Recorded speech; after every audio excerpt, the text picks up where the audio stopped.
NRS, la 4e édition, hein, que reste-t-il à découvrir. Et on est ici dans la séance des facs de sciences, donc qui permettent au public, que ce soit vous dans la salle ou bien sur Internet, de poser des questions à des chercheurs. Donc c'est la deuxième session.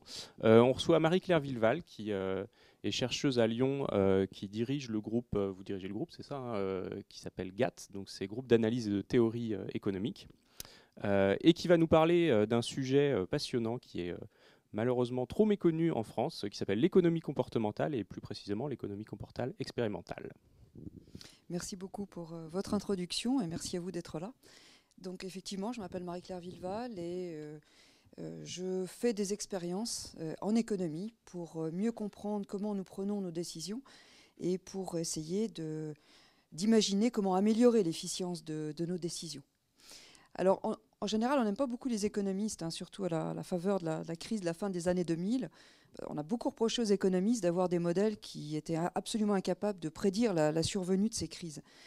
Donc, on a plutôt mauvaise presse en général. Et pourquoi on n'a pas prévu la survenue de ces crises ? C'est en particulier parce qu'il y a un certain nombre d'aspects psychologiques des comportements sur les marchés qui sont ignorés des modèles, comme par exemple le mimétisme, la myopie, la surexcitation des traders, etc. Alors justement, l'économie comportementale propose une autre façon de modéliser les comportements qui prennent en compte tout un tas de connaissances qui viennent de la psychologie ou des sciences cognitives ou des neurosciences pour mieux expliquer la façon dont nous prenons des décisions. Alors, il y a trois grandes différences entre l'économie comportementale et l'économie classique, telle que vous la connaissez certainement un peu. Tout d'abord, c'est la façon dont nous représentons les préférences des personnes. Donc, quand vous prenez des décisions, on sera tous d'accord, vous cherchez à obtenir le maximum de satisfaction, le maximum de résultats. Mais classiquement, en économie, on va penser que ce que vous cherchez à maximiser, c'est ce qu'il y a là, hein, c'est l'aspect financier. En économie comportementale, on va intégrer d'autres dimensions et on va penser que ce qu'on cherche à maximiser quand on fait des choix, c'est peut-être l'argent, mais pas toujours. Ça peut être l'estime de soi, ça peut être le fait de faire plaisir à d'autres, ça peut être notre recherche de statut, etc. Donc on a des préférences différentes, on cherche à obtenir de la satisfaction, du bien-être, avec bien d'autres choses que la seule dimension monétaire. La deuxième particularité, c'est que nos préférences ne sont pas du tout stables. Je vais prendre deux exemples. En matière de risque, par exemple, quand on fait des choix entre différentes options, en général, on va être assez averse au risque. On n'aime pas bien être confronté à des risques. Mais les mêmes personnes vont prendre au contraire des risques extrêmement importants pour éviter des pertes. Donc il est assez classique de limiter notre prise de risque quand il s'agit de choisir entre différentes options qui nous rapportent de l'argent, et au contraire d'être prêt à prendre des risques énormes pour éviter de perdre de l'argent. Donc vous voyez, les préférences ne sont pas du tout stables. De manière temporelle, il en est exactement de même. On est en général impatient à court terme et patient à long terme. Si je vous proposais une expérience qui consiste à vous donner de l'argent, bon, c'est toujours bon à prendre, je vous donnerais à choisir par exemple entre recevoir 20 € le 1er décembre ou 25 € le 2 décembre. Je suis prête à faire le pari que la plupart d'entre vous, vous attendrez le 2 décembre pour obtenir 25 € plutôt que 20. Mais si on refait la même expérience et je vous propose maintenant 20 € aujourd'hui ou 25 € demain, là aussi je fais le pari que la plupart d'entre vous, vous choisirez 20 € aujourd'hui plutôt que 25 € demain. Pourtant, le taux d'intérêt est intéressant, hein. Donc on est en général impatient à court terme et très patient à long terme. Donc on n'est pas du tout stable. Ça explique en particulier les comportements de procrastination qui sont assez fréquents. On va essayer de repousser dans le temps les actions dont les coûts sont immédiats et les rendements prolongés dans le futur. Donc par exemple, commencer un régime ou commencer une formation, c'est coûteux à court terme. Donc on se dit on ne va pas commencer ce soir, hein, c'est samedi. Non, on va commencer ça lundi matin. Puis lundi matin, vous direz non, je ne vais pas commencer mon régime ce lundi, c'est un peu dur, on va commencer ça mercredi. Et puis, etc. Vous allez repousser, et c'est typique des décisions dont les coûts sont immédiats, les bénéfices à long terme. Puis à l'inverse, on va avoir du mal à arrêter une action dont les bénéfices sont présents, mais où les coûts sont dans le futur. Arrêter de fumer, ça veut dire renoncer à un plaisir immédiat, même si à l'avenir, ça peut réduire quand même votre risque d'attraper un cancer. Donc on n'est pas du tout consistant dans nos choix temporels. Troisième aspect qui est différent dans l'étude des préférences, c'est qu'en général, les préférences, elles ne se définissent pas uniquement par rapport à vous-même. Quand vous faites des décisions, en général, dans votre tête, il n'y a pas que vous, il y a également d'autres personnes, il y a votre groupe de référence en particulier. Et donc, les choix qu'on va faire se définissent par rapport à d'autres.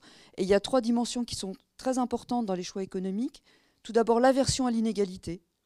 La plupart d'entre nous n'aimons pas les situations inégales. Et donc, on va être prêt à renoncer à des gains pour réduire l'inégalité. Deuxièmement, c'est la réciprocité. On va être prêt à renoncer à un gain pour récompenser quelqu'un qui vous a aidé. Et inversement, on va être prêt à renoncer à un gain pour punir quelqu'un qui vous a fait du mal. Donc la réciprocité, ça guide aussi beaucoup de nos comportements. Et puis, il y a la conformité aux normes. On va également être prêt parfois à renoncer à des gains de façon à se comporter comme la moyenne du groupe. Ou on va punir quelqu'un qui viole la norme du groupe. Donc là aussi, vous voyez qu'on n'est pas toujours prêt à chercher toujours à maximiser nos gains. On peut être prêt à renoncer à des gains pour des objectifs qui intègrent pas seulement notre personne à nous, mais également d'autres personnes dans notre paysage. Donc l'économie comportementale modélise différemment les préférences. Par ailleurs, elle modélise différemment les croyances et puis les probabilités. Alors la première chose, c'est que la plupart du temps, quand vous prenez des décisions, vous êtes dans un environnement risqué ou incertain. C'est-à-dire que c'est difficile d'évaluer la probabilité des conséquences des choix que l'on fait. Et en général, on évalue mal ces probabilités. C'est-à-dire qu'on a tendance à surestimer la survenue d'un bon événement et on a tendance à sous-estimer les mauvais événements. Alors c'est bien parce que peut-être qu'évolutionnairement, ça nous aide à prendre des risques, à aller de l'avant.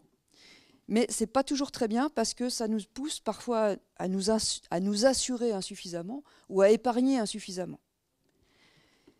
Là, je vous parle de la difficulté d'évaluer les probabilités, mais on a aussi un cerveau qui est bien fait et qui nous aide à tricher un petit peu avec notre perception des probabilités. Parce que ça nous aide à nous motiver. Il y a un exemple typique, c'est la surconfiance. On n'a pas le temps de faire des jeux, mais si on pouvait faire ces expériences en ce moment, je pourrais certainement vous montrer que la grande majorité d'entre nous, nous sommes surconfiants. C'est-à-dire que nous pensons être meilleurs conducteurs que la moyenne, plus beaux que la moyenne, plus intelligents que la moyenne et plus capables de prévoir le résultat des élections, par exemple, des choses comme ça, que la moyenne, ce qui, par définition, ne peut pas être vrai. Et donc, on a plein de petites techniques, de petits subterfuges qu'on utilise pour ça. Par exemple, la mémoire sélective. On va oublier certains événements qui nous dérangent. Ou l'attention sélective. Il y a des informations qu'on ne va pas voir. Donc on a plein de petites techniques comme ça qui nous aident sur le plan cognitif à prendre des décisions et à nous motiver. Troisième grande différence entre l'économie comportementale et puis l'économie classique, c'est la prise en compte des biais dans la prise de décision.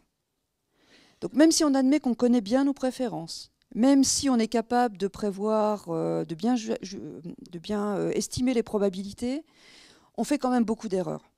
Et ces erreurs, elles sont assez systématiques.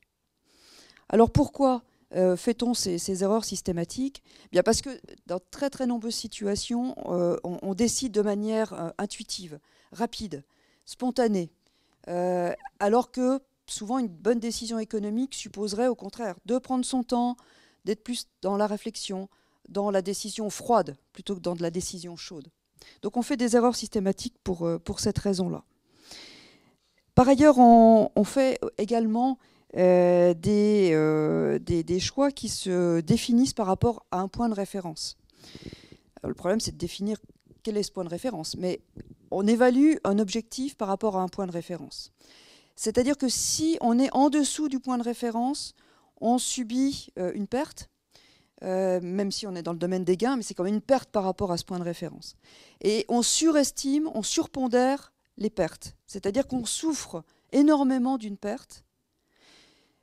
Pour une perte d'un certain montant par rapport à votre point de référence, la désutilité, la souffrance va être bien supérieure au plaisir que vous apporte un gain de la même dimension au-delà du point de référence.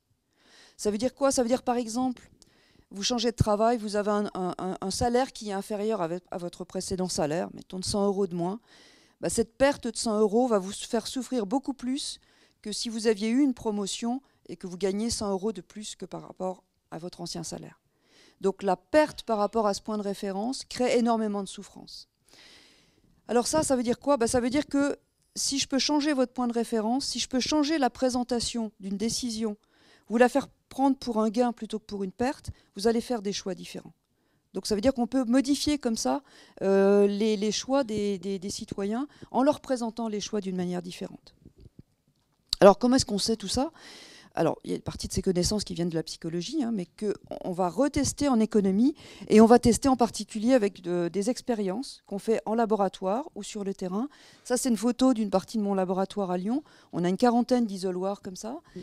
Donc on fait venir des sujets, donc des vrais participants qui vont prendre des vraies décisions contre des vraies rémunérations. Donc on donne un protocole, c'est-à-dire que c'est comme en physique ou en biologie, c'est-à-dire qu'on a un modèle théorique, un protocole et ensuite des prises de décision réelles. Alors pourquoi est-ce qu'on rémunère les participants? Parce que vous ne ferez pas les mêmes choix si c'est un choix hypothétique que si c'est un choix qui vous engage. Imaginez que je veux étudier les dons, les comportements de dons à des associations caritatives. Je vous donne 10 €, puis je vous dis vous pouvez faire un don. Alors c'est 10 € de la Banque du Père Noël, mais vous pouvez faire un don à une association de votre choix. Là aussi, je vais faire le pari que la plupart d'entre vous, vous allez vous montrer très généreux. On va faire la même expérience, je vais vous donner une enveloppe avec 10 pièces d'1 €, puis je vais vous dire, une deuxième enveloppe, là, vous allez mettre dedans les euros que vous voulez pour l'association de votre choix. Si je compare les deux décisions, elles ne vont pas être les mêmes, bien évidemment. Et c'est vrai pour tout. Autrement dit, dans les expériences, on rémunère les sujets pour leur donner la possibilité de maximiser leurs gains. S'ils veulent être égoïstes, ils peuvent le faire. Maintenant, si on voit que l'individu fait des choix qui ne sont pas égoïstes, ça veut dire qu'on peut identifier d'autres motivations et on va avoir différents traitements pour essayer d'expliquer les raisons qui font qu'on ne se comporte pas toujours de manière égoïste. Donc l'expérimentation, c'est toujours un peu le même principe. On a différents traitements et on varie des petits paramètres. Donc par exemple, si j'étudie la fraude fiscale, je vais vous donner un revenu, je vais vous demander de déclarer votre revenu, et puis je vais vous dire, il y a une probabilité de temps que votre déclaration soit contrôlée, et il y aura une pénalité si vous n'avez pas tout déclaré. Et puis je vais faire d'autres traitements dans lesquels je vais varier le montant de la probabilité de contrôle, ou bien d'autres traitements où je vais varier le montant de l'amende si le contrôle révèle une fraude. Et ça va me permettre de répondre à la question, en matière de fraude fiscale, enfin de lutte contre la fraude fiscale, est-ce qu'il vaut mieux des contrôles plus fréquents avec des amendes d'un montant modéré, ou est-ce qu'il vaut mieux avoir des contrôles moins fréquents, mais taper très fort? Voilà, c'est un exemple d'expérience qu'on peut faire en laboratoire de manière très simple. Alors, à quoi ça sert et quel est l'intérêt de ce type de données?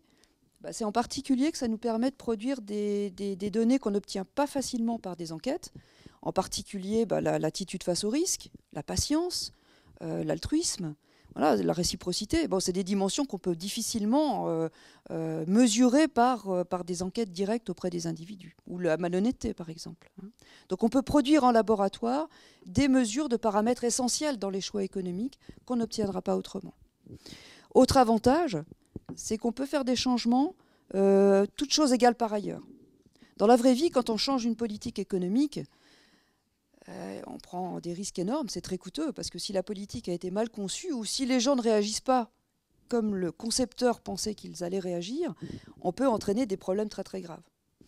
Au laboratoire, on peut déjà faire un test. C'est un peu comme une soufflerie finalement. On a une maquette, on teste, et ça nous donne déjà des informations. Est-ce que les gens se comportent comme on le prévoit dans le modèle théorique ou pas? Si ce n'est pas le cas, il faut changer les paramètres du modèle. Alors, qu'est-ce qu'on peut étudier comme question avec l'économie comportementale et expérimentale? Je m'arrêterai à ça pour répondre à vos questions. Une infinité de choses dans des domaines très très différents.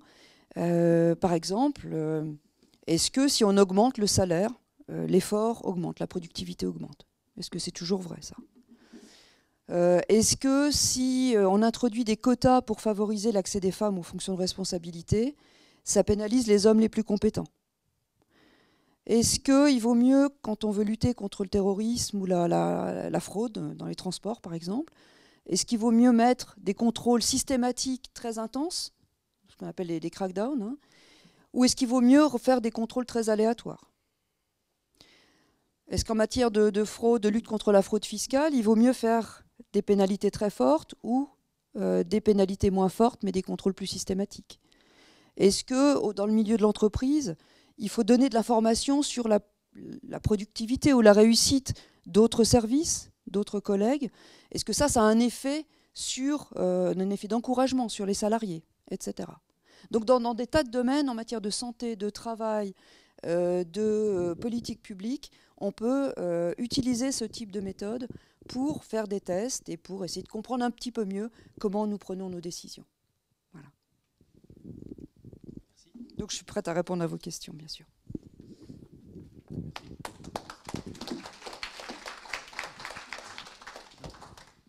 Merci beaucoup pour cette présentation qui a montré peut-être, j'imagine, à certains d'entre vous une facette un peu méconnue de l'économie et surtout, comme vous l'avez bien mis en évidence, tous les phénomènes que vous nous avez décrits là c'est pas juste de la psychologie de comptoir. C'est vraiment des choses qu'on met en évidence par des expériences bien contrôlées. Donc on est vraiment dans une démarche scientifique. On va pouvoir prendre les questions de la salle, s'il y en a. Bonjour. Un truc dont vous n'avez pas parlé, je ne sais pas si vous pourrez y répondre vraiment là comme ça. Dans tous les magasins, on a des prix qui se terminent en 99. Est-ce que ça a vraiment un intérêt? Est-ce que ça marche vraiment? Alors, effectivement, il y a énormément de petits trucs qui influencent nos comportements parce qu'on ne traite pas effectivement les sommes, les valeurs de la même manière. Tous les nombres ne sont pas traités de la même manière. Il y a des nombres un peu magiques comme celui-là. Donc effectivement, 9,99, ça nous paraît toujours une bonne affaire par rapport à 10,1 centimes. Donc effectivement, si en marketing on utilise ça depuis bien longtemps, c'est des petites astuces qui exploitent un petit peu nos biais de façon à profiter un petit peu de notre naïveté. Alors c'est utilisé depuis longtemps en marketing, mais ça on peut l'utiliser également de manière plus générale en matière de politique publique. Vous avez peut-être entendu parler des nudges.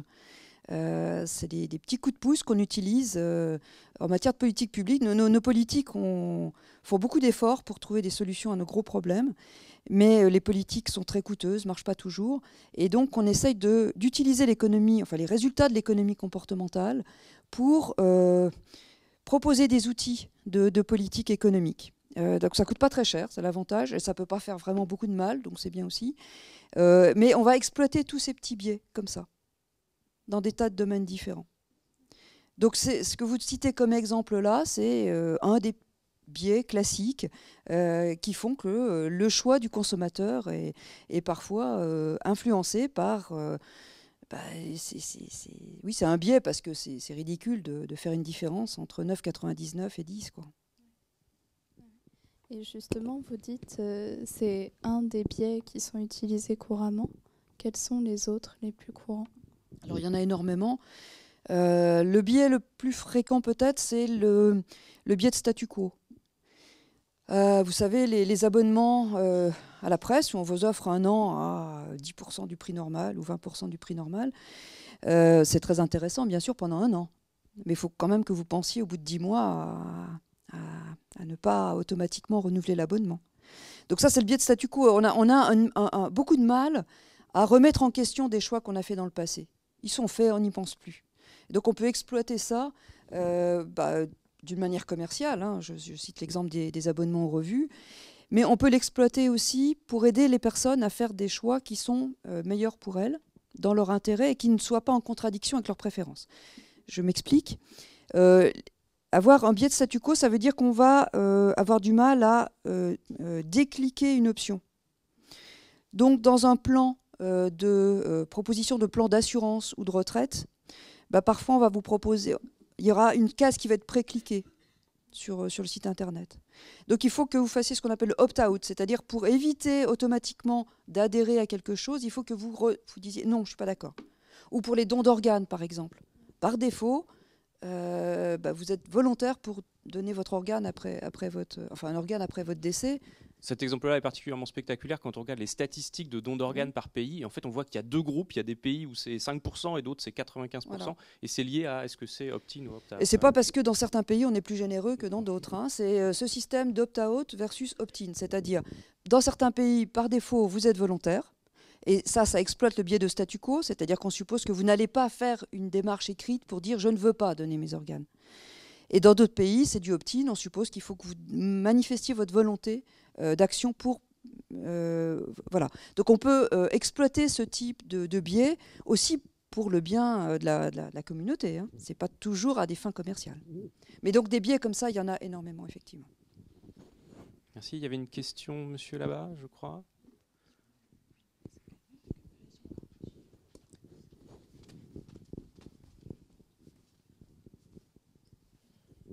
Bonjour, moi je voulais savoir si votre laboratoire est sollicité, par des instances gouvernementales pour essayer de trouver des solutions à des comportements, ou du moins pour essayer de faire quelque chose, par des grands groupes au niveau des directions de marketing. Alors, par des organisations gouvernementales, oui. Par exemple, on travaille beaucoup avec la Commission européenne. On travaille sur des questions, par exemple, sur l'obésité. Alors, ça peut vous paraître bizarre. Pourquoi les économistes s'occupent de ce genre de questions, hein. On regarde, par exemple, les attitudes face au risque des personnes qui ont des addictions. Alors, addiction à la nourriture, mais ça peut être addiction à d'autres choses. On travaille avec la Commission européenne aussi sur des questions de politique fiscale. Quels sont les arguments monétaires et non monétaires qui peuvent pousser un contribuable à déclarer plus honnêtement ses revenus. Donc oui, on travaille avec des organisations gouvernementales. Je pourrais vous donner d'autres exemples. Hein. Et puis avec des entreprises, on travaille également, alors pas forcément avec les services marketing. On a travaillé à Lyon beaucoup avec Keolis, et on a un projet avec la SNCF sur la fraude dans les transports. Et donc là, on regarde. D'abord, on a essayé de définir si la fraude qu'on étudie très bien en laboratoire a une validité à l'extérieur. Parce que vous pourriez me dire, bon, vos expériences de laboratoire, c'est intéressant, mais faire des expériences avec des étudiants, ça n'a peut-être aucune valeur prédictive de ce que font les gens dans la vraie vie. Alors, on a essayé déjà de faire ces expériences avec des vrais passagers, et on avait un moyen d'identifier si ces passagers étaient fraudeurs ou pas, dans la vraie vie. Et on a fait des expériences sur la fraude avec eux. Et on a vu une très belle corrélation entre le comportement de tricherie et de mensonge en laboratoire et le statut de fraudeur ou pas dans les transports de nos participants. Donc c'est plutôt rassurant. Et donc ce qu'on a étudié, eh bien, c'est comment est-ce qu'il faut organiser les contrôles dans les bus et les trams. Est-ce qu'il vaut mieux annoncer à l'avance qu'on va contrôler ? Par exemple, demain, sur cette ligne, on va contrôler. Ça peut vous paraître bizarre parce que vous pourrez vous dire, à ce moment-là, effectivement, ils ne vont pas tricher demain. Oui, mais au moins, demain, tout le monde va acheter son billet, ce qui peut être intéressant. Mais est-ce qu'après-demain, les gens vont continuer à acheter le billet ou au contraire, ils vont essayer de se rattraper en trichant encore plus ? Donc, on a fait des jeux de laboratoire pour essayer de manipuler l'organisation des audits et pour voir comment les participants modifiaient leur comportement d'achat de tickets de métro selon les politiques d'audit qu'on mettait en place. On travaille aussi beaucoup avec EDF sur les compteurs électriques intelligents. Comment les consommateurs reçoivent le contrôle, la mise en place de nouveaux outils contrôlant d'une certaine manière votre consommation. Donc ça, c'est des exemples où les entreprises sont extrêmement intéressées de travailler avec des expérimentalistes pour intégrer justement ces biais comportementaux dans les choix économiques. Donc, mais on manque de monde. C'est-à-dire que moi, je pourrais monter une entreprise, là. J'ai pas le temps. Mais sincèrement, je pourrais monter une entreprise pour essayer de transférer des connaissances nous, on teste en laboratoire vers le monde de l'entreprise ou la politique publique. Je rebondis sur cette question parce que c'était quelque chose que je voulais vous poser juste après. C'est un domaine qui, je l'ai dit, est relativement peu connu, notamment en France. Moi, quand j'ai découvert l'économie comportementale il y a quelques années, je me suis dit, mais c'est incroyable l'impact potentiel de mieux comprendre ces choses-là que ça peut avoir sur la société, sur l'économie, etc. Est-ce que vous pensez qu'aujourd'hui, c'est un domaine qui est assez popularisé et est-ce que c'est un domaine qui est assez financé aussi ? Parce que honnêtement, c'est de la science qui ne coûte pas très cher. Il y a peut-être que votre labo en France qui travaille sur ces questions-là. Est-ce que vous pensez qu'il n'y aurait pas même moyen de faire beaucoup mieux et qu'on aurait le gain potentiel? Enfin, on parle souvent des applications de la recherche. Je pense qu'il y a des applications et des gains potentiels économiques, sociétaux qui sont incroyables. Merci de soutenir nos demandes. Mais je ne connais pas beaucoup de chercheurs dans quelconque domaine qui n'ait pas besoin de davantage de ressources. Alors, plus sérieusement, il est vrai qu'il y a encore très très peu de développement en France. On est 5 ou 6 laboratoires à développer ces approches-là. C'est absolument négligeable par rapport à ce qui se fait en Allemagne, en Angleterre, aux Pays-Bas. Donc en France, on est très très en retard dans ce domaine. Mais on est très bien intégré dans une communauté internationale, donc c'est pas très gênant. À mon sens, le plus difficile n'est pas tellement de financer ces expériences. Alors effectivement, par rapport à des cyclotrons, nos expériences ne coûtent pas très cher. On paye en général un participant entre 15 et 20 euros pour une participation d'1 heure. Donc ça reste des sommes relativement raisonnables puisqu'on fait des expériences avec à peu près 400 à 500 personnes par expérience. Donc c'est relativement peu par rapport à des sciences plus dures. Par contre, là où on manque de moyens, c'est en termes de ressources humaines. C'est en termes de chercheurs, de recrutement de chercheurs et d'enseignants-chercheurs.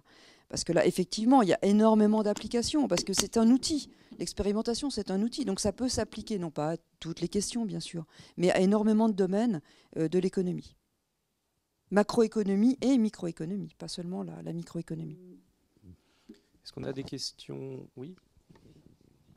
Et donc, les industriels, avez-vous dit, les États, l'Union européenne vous posent beaucoup de questions, mais est-ce qu'elles sont transférées? Est-ce que les résultats de vos recherches sont transférés? Est-ce que vous envoyez les bénéfices, les fruits?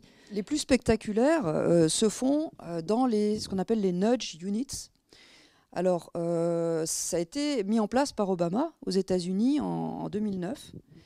C'est-à-dire qu'il y a une unité qui est rattachée à la présidence pour utiliser les connaissances de l'économie comportementale pour mettre en place des politiques, pour arriver à avoir des meilleures politiques de santé, d'environnement également, ou en matière sur le marché du travail.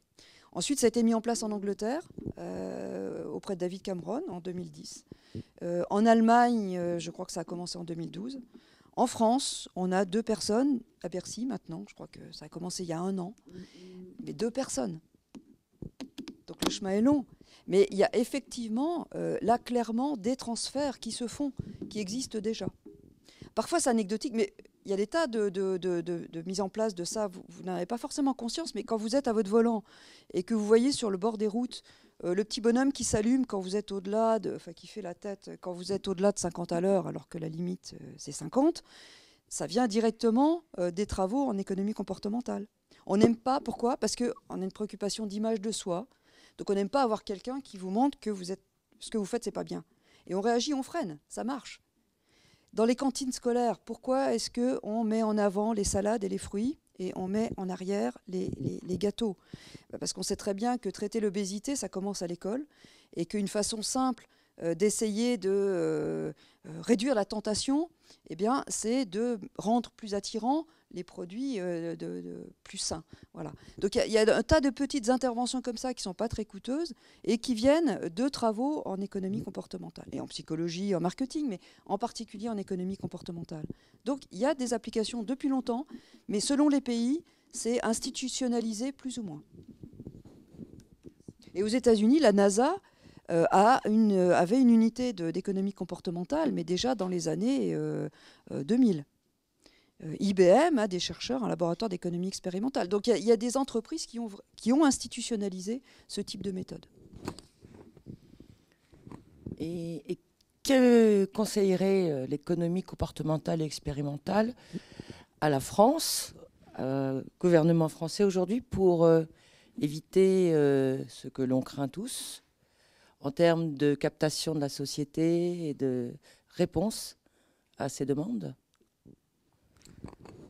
Alors, on n'a pas de réponse générale, bien sûr. Mais alors, je ne sais pas quel est exactement ce que vous avez en tête quand vous parlez de captation de la société. On voit aujourd'hui qu'il y a un système politique qui est un petit peu hors sol. Et bien que M. Obama ait entendu les conseils de l'économie comportementale et expérimentale, il n'a pas été réélu. Et donc, Il ne pouvait pas, ceci dit. non, mais je veux dire, il est pas, voilà, c'est ça, c'est les Républicains, enfin Donald Trump qui a été élu. Donc aujourd'hui, par rapport à cette nécessité pour le politique d'entendre le comportement de la société, qu'est-ce qu'il faudrait conseiller à la France qui va connaître bientôt des échéances électorales de faire, voilà. De manière générale, on pourrait passer toute la journée à répondre à cette question parce que ça a trait à des domaines très différents. Hein. De manière générale, ce qu'on voit dans les expériences, c'est que quand on demande aux participants d'être actifs dans la prise de décision, ils font des choix en général plus prosociaux. Alors, je vais prendre un exemple très simple. J'ai évoqué tout à l'heure l'exemple de la fraude fiscale. Donc une expérience de fraude fiscale, c'est très simple. On vous donne un revenu, un vrai revenu, hein, on vous donne de l'argent. On vous demande de le déclarer, on vous annonce qu'il y a une probabilité de contrôle, donc vous prenez le risque de frauder ou pas. Voilà. Alors, en général, beaucoup de personnes fraudent, hein. C'est pas un comportement systématique, mais c'est assez répandu. Puis vous introduisez un traitement dans lequel le produit de l'impôt est redistribué entre les joueurs, à égalité. Puis vous avez encore un autre traitement dans lequel le produit est redistribué, mais les joueurs choisissent entre plusieurs options sur la façon de redistribuer cet argent. Donc soit on vous donne de l'argent supplémentaire, soit on garde l'argent pour financer des expériences ultérieures, soit on achète des boissons, des petits chocolats, etc. Alors ce qu'on voit, c'est assez intéressant, c'est que le taux d'honnêteté fiscale, il augmente entre les trois traitements que je viens de vous indiquer là. Donc quand le produit de la taxe, l'expérimentaliste retire le produit de la taxe, puis l'argent il est brûlé d'une certaine manière, il n'est pas redistribué, il y a de la fraude, un certain niveau de fraude. Quand on redistribue le produit de la taxe entre tous les participants, il y a moins de fraude. Mais quand on demande aux participants de donner leur avis sur ce qu'on va faire de l'argent, il y a encore moins de fraude.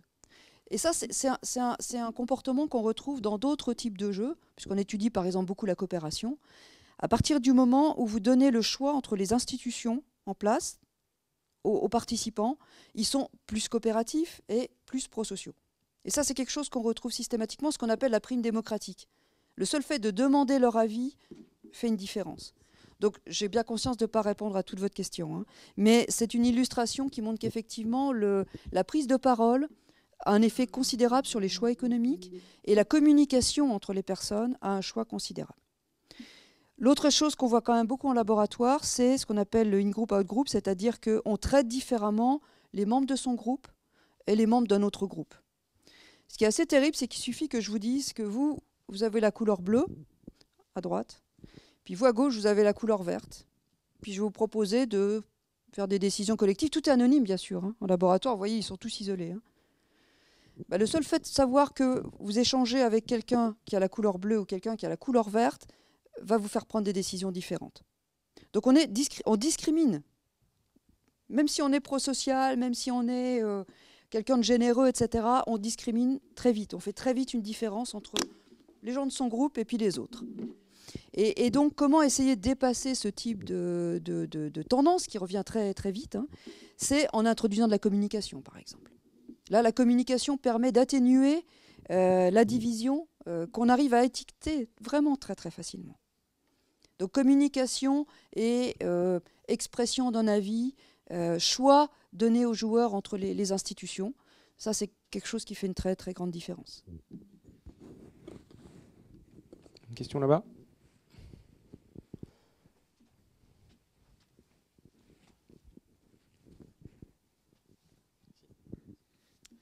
Bon, tout d'abord, merci de votre présentation qui est fort intéressante. J'avais plus une question du positionnement, puisque j'ai l'impression du positionnement de la sociologie dans ces travaux.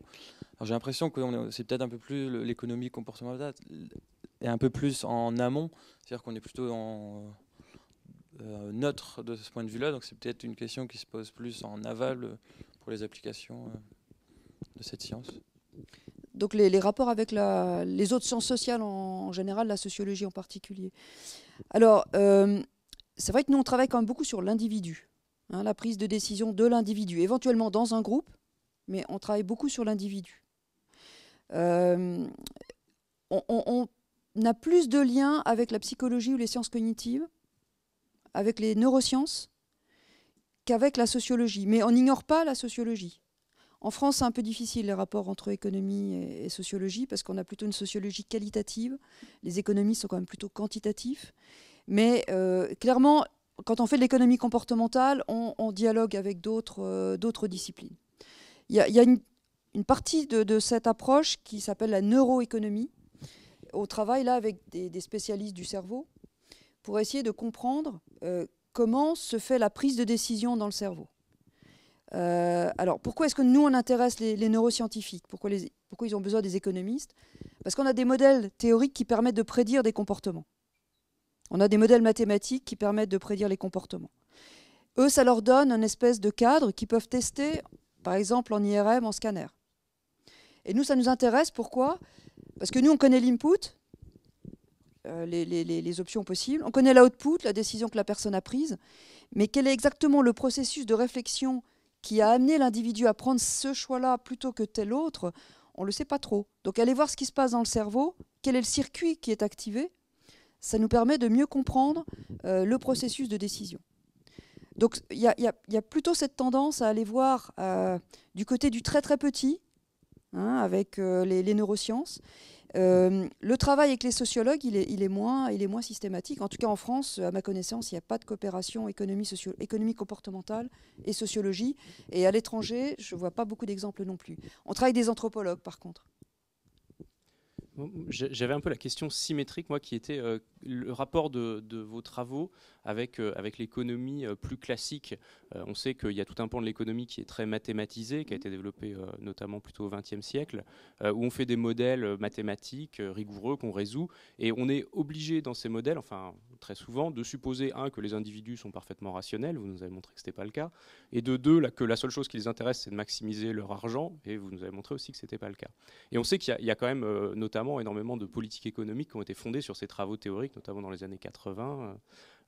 Du coup, comment se passe, et on sait aussi que cette économie classique très mathématisée, elle a un poids énorme dans la communauté de recherche. Comment se passent vos relations avec les économistes plus classiques ? Alors, elles sont excellentes parce qu'en fait, contrairement à ce que peut-être vous avez retenu de mon introduction, on part, nous aussi, de modèles mathématiques. Donc, c'est absolument pas une opposition entre une économie qui serait mathématisée, quantitative, versus une économie qui serait plus sociologisante ou psychologisante. C'est absolument pas le cas. On a exactement les mêmes outillages mathématiques, simplement on ne fait pas les mêmes hypothèses. C'est-à-dire que dans cette mathématique, on va introduire, c'est facile en maths de mettre en équation les préoccupations d'image de soi, par exemple, l'amour de soi, l'image. C'est facile de mettre ça en équation, ce n'est pas un problème. Donc il n'y a pas du tout d'opposition entre modèle mathématisé formel et économie comportementale. Ça n'a pas de sens de faire des expériences si on n'a pas un modèle en amont. Parce qu'on peut toujours faire des expériences sur tout et n'importe quoi. Mais on a toujours besoin quand même d'un modèle de départ qui nous permet de prédire quel est le comportement attendu. On a une prédiction, on la teste en laboratoire, mais on ne va pas en laboratoire sans prédiction. Donc on n'a aucun problème, on travaille avec des mathématiciens. Est-ce qu'on a d'autres questions, soit sur les réseaux sociaux qui ont l'air très calmes, soit dans la salle ?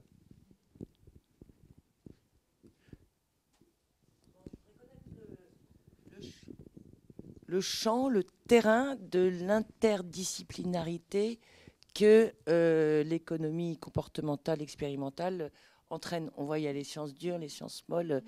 Vous faites toutes les sciences ? Non, on ne fait pas tout, puis on n'a pas le temps.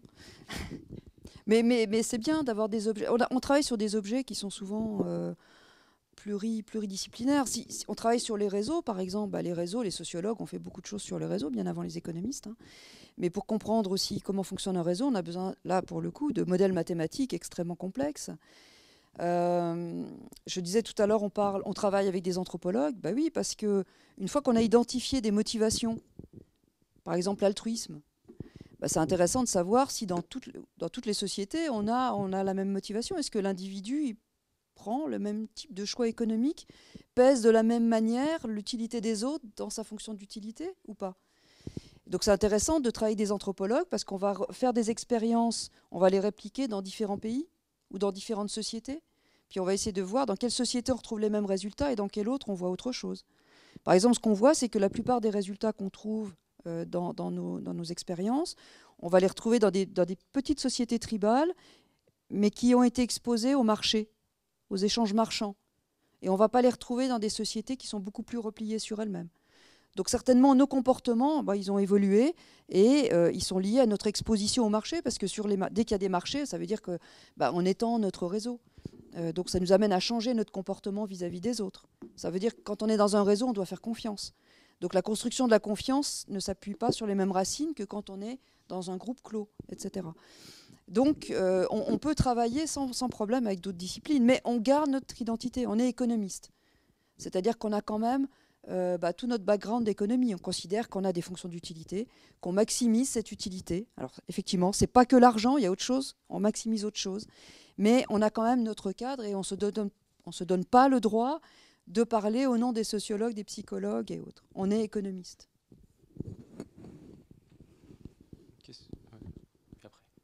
Et y a-t-il une économie comportementale des religions?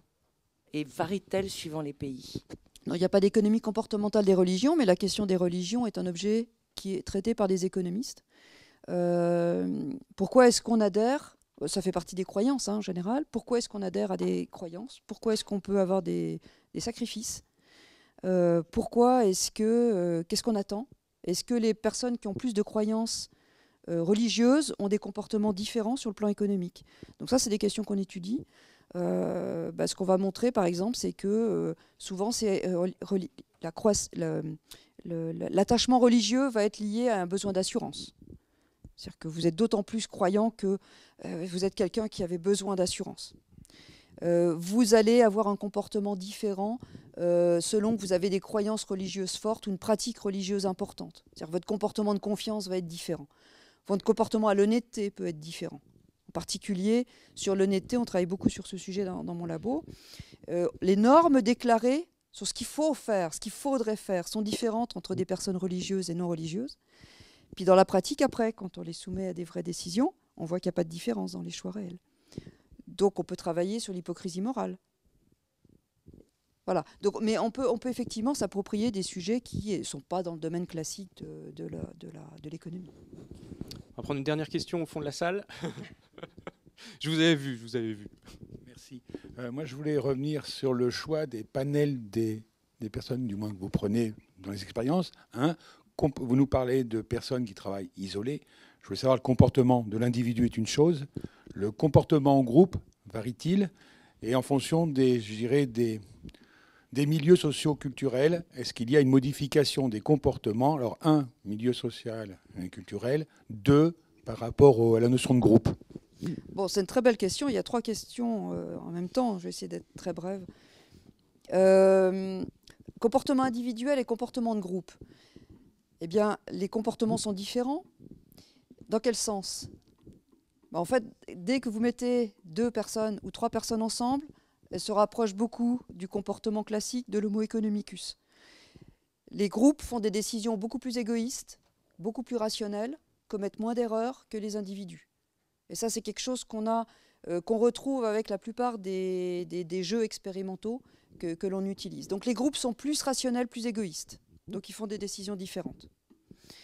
Alors, est-ce que les sujets qui viennent en laboratoire, qui sont typiquement des étudiants, ont des comportements différents de la population en général? Alors, effectivement, c'est une question importante, parce que s'ils ont un comportement vraiment différent, ça veut dire qu'il faut que les modèles économiques soient déclinés différemment selon les catégories de la population. Or, dans une discipline, c'est un peu gênant de dire qu'on a un modèle économique qui prédit le comportement de cette catégorie, et puis voilà. On cherche quand même à avoir des modèles qui ont une validité prédictive assez universelle. Et donc, si le modèle il est réfuté quand on utilise des étudiants, ça veut dire que le modèle n'est pas bon. On peut évidemment avoir pas de chance, mais quand même, ça veut dire que le modèle il n'a pas de valeur universelle et qu'il faut le retravailler. Puis la troisième partie de votre question, c'est est-ce que on obtient des résultats différents selon les catégories socio-professionnelles? Alors oui, ça peut arriver. Donc on essaye de faire des comparaisons. En particulier, c'est important quand on étudie les réactions aux incitations. C'est une question fondamentale pour les économistes. Comment est-ce qu'on réagit aux incitations? quel est le mode de rémunération qui produit la meilleure productivité chez les gens, par exemple. Eh bien, on va faire la même expérience avec des étudiants et on va refaire la même expérience avec des cadres en entreprise, par exemple. Puis on va voir si on voit des différences. En général, non, on ne voit pas de différence. C'est-à-dire que le paramètre lui-même, il va peut-être pas avoir exactement la même valeur, mais la relation, si elle est significative avec des étudiants, elle est en général significative avec d'autres populations. Donc pour les relations économiques qu'on prédit dans les modèles, en général, moi je n'ai pas d'exemple à vous donner où on contredit avec une population non étudiante. Donc c'est assez rassurant, ça veut dire que les modèles sont assez généraux et que les relations fondamentales qu'on identifie ont une validité au moins qualitative externe. Bien, merci. Je pense qu'on va s'arrêter là. En conclusion, je vous invite vraiment tous à vous intéresser aux résultats de l'économie comportementale parce que vous pourrez en apprendre beaucoup sur vous-même en regardant les résultats des expériences dont certaines sont vraiment spectaculaires. Merci beaucoup, Marie-Claire.